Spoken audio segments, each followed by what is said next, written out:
Hello! Welcome to my channel. I'm so excited to have you here and learn about how to move on from narcissistic abuse. Breathe. That's a big one. Yeah, I know. I myself was in a 22-year narcissistic relationship. Lucky me, I got the grandiose narcissist. And everything was over the top and all about him. And I have 2 children with him, and I've now been divorced from him and left him in 2012 and recreated my life 100% totally. And that's how I'm able to be on here and share this with you. So I'm so excited to give you tips, tools, and inspiration on how to move on after narcissistic abuse. If you don't know me, my name is Denise Kavaluskis. That is a new last name. I just got married a couple months ago to the man of my dreams. And so that's another reason why I'm here I'm able to be here and share this with you, because I've been through it. 22 years of being married to a man, leaving him. Let me repeat that. 22 years of being married to a man in a narcissistic abusive relationship.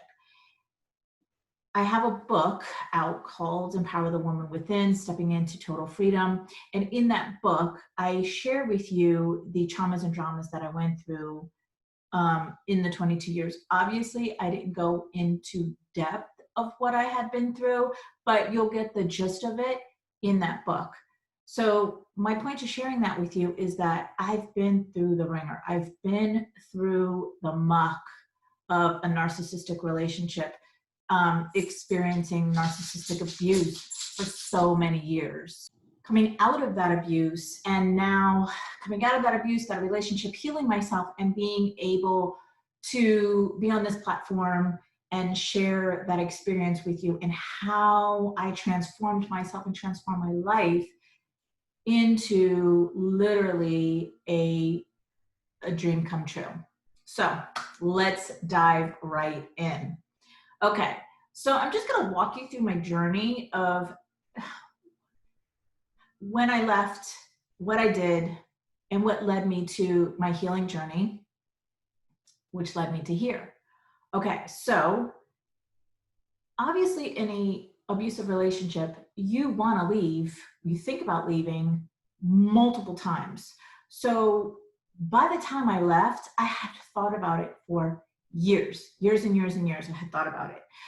And the truth is the main thing that kept me in that relationship was there was such codependency there that I was unsure of myself and afraid that if I left, or when I left, how was I going to make it on my own?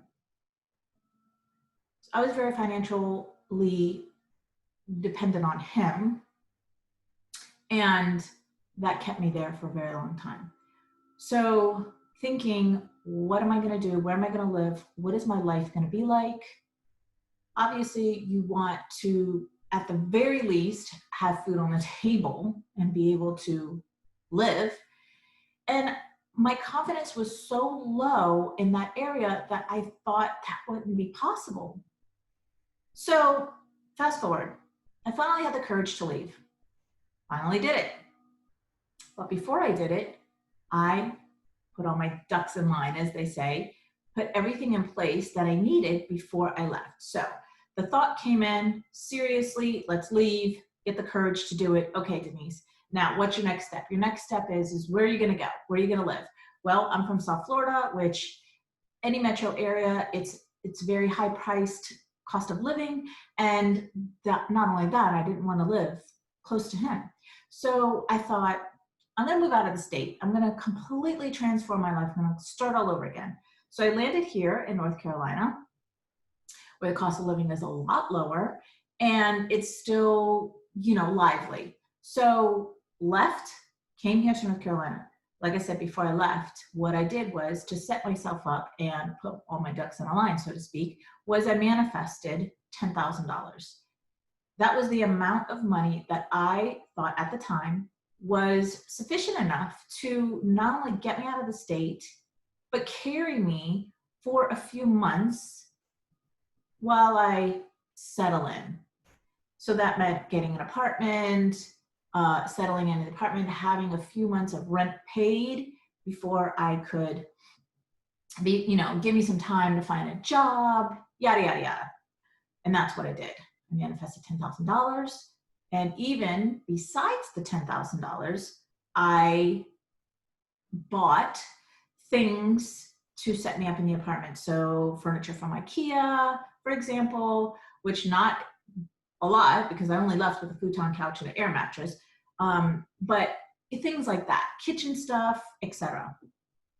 I really thought outside of the box. I really did some strategic planning and some critical thinking in order for me to do this. And this is what I help women do, is strategically plan to leave a relationship if that's the way she comes to me, for her to be safe and sound and financially safe and sound. Okay, so I did that, came here to North Carolina, got the apartment within 4 days, I believe, and had a job within 4 weeks. Fantastic! So there's a whole story behind that, but my point to sharing that with you was that's the first thing you do is you leave, you separate yourself from the environment, from the toxic environment. Then after that, it was, literally felt like I had been let out of prison. I was free. I was free. I was free to do whatever I want, to go wherever I want. I traveled so much. It was such freedom. I could just do it. I didn't have to report to anybody. I didn't have to ask for permission. It was amazing. And with that freedom came rebellious. I rebelled for 2 years. I rebelled really hard against my ex because he was still in my head. The abuse was still in my head. I rebelled. And during that rebellion, I was very promiscuous. For me, it was promiscuous in my dating experience. And I was really, not all of my dates, but the majority of them, I was scraping the bottom of the barrel because my self-esteem, my self-worth, and the love that I have for myself was so low, it was barely there. So anybody would do. Okay, this is coming up, so I'm going to share.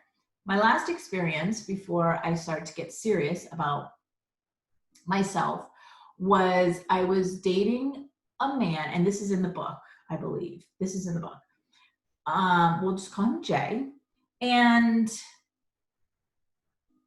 Jay was, I'm just going to say it, he was a total loser. And when I say that, remember, everything in your outside world is a direct reflection of your inside world. So if I'm dating a loser, that means that's what I feel about myself. That's how I feel about myself, okay? Anyway, Jay didn't have a job, or he had like in and out of jobs. Never really took me out on like a real date. It was more like Starbucks. And I think one time we went to Buffalo Wild Wings. And he was love bombing me, which I didn't know at the time what love bombing was, but here's how it went. It was forcing me to say I love you when I wasn't feeling it. I didn't love him. I was basically dating him because I had advice from my friends. Never take dating advice from your friends. Hire a dating coach.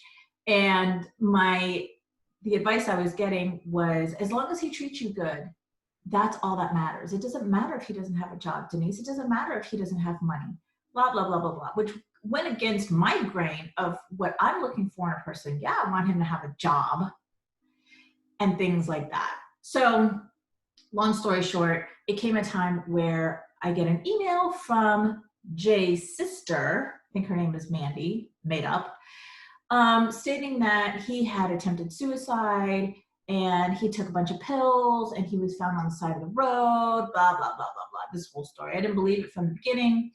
And good thing that I didn't, because it was all fake. It was all a farce. It was all made up to get my attention, to get back with him. So he made up that story. He also made up a cancer story to try to make me feel so bad that I would go back to him. Okay, so this is when it really hit me. because the story that I was getting from Mandy was a replica of what I had already been through with my ex-husband, except for with my ex-husband, he really attempted suicide. That was real. It's in the book. And I'll leave the link to the book in the description below if you want to check it out on Amazon. If you want a signed copy, I'll leave my email. You can email me and I will send you a signed copy. So I'm like, this is exactly the same, Denise. Wow. Okay, so here's how this went. I thought, Denise, you're the common denominator here. These people don't know each other, but you know them. And it hit me like a ton of bricks.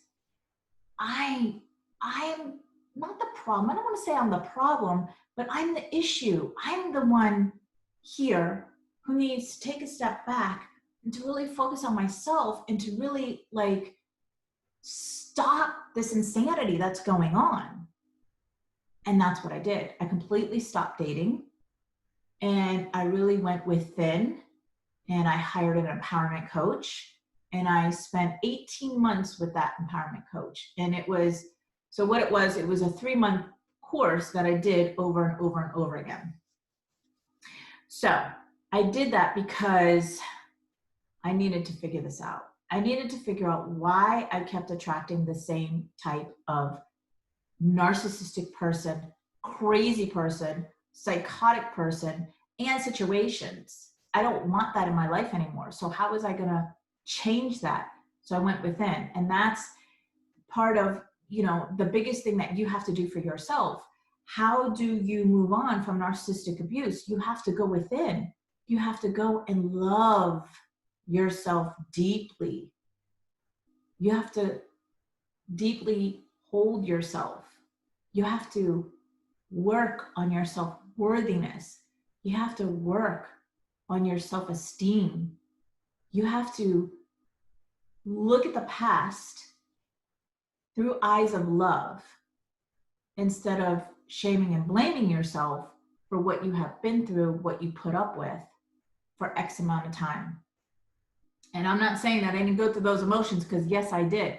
I felt a lot of guilt. I blamed myself for a lot of stuff. I blamed my ex for destroying our family. Yes, I went through all of those emotions and I worked through those emotions. It's funny, the other day, my daughter, who's now 27 years old, called me 7:30 in the morning. She was on her way to school and she was apologizing to me. Mom, I'm so sorry that you had to clean up the mess after Dad attempted suicide. And I was like, what do you know, she says, I was listening to a podcast, it's a criminal podcast, and they were talking about like when somebody attempts suicide or, you know, whatever, that they don't clean it up. They don't send a cleaning crew to clean it up. You have to do it. The family members have to do it. So I'm waking up and I'm like, it's okay, baby. It's okay. Like, and it is okay because I've worked through all of those emotions.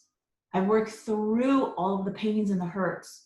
Now, my daughter and I, when we moved here to North Carolina from Florida, we talked and talked and talked and talked and talked and talked about all of this, even before I went through my healing journey.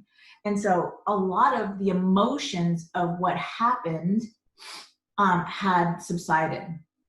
And so now I can look back at that traumatizing experience with eyes of love.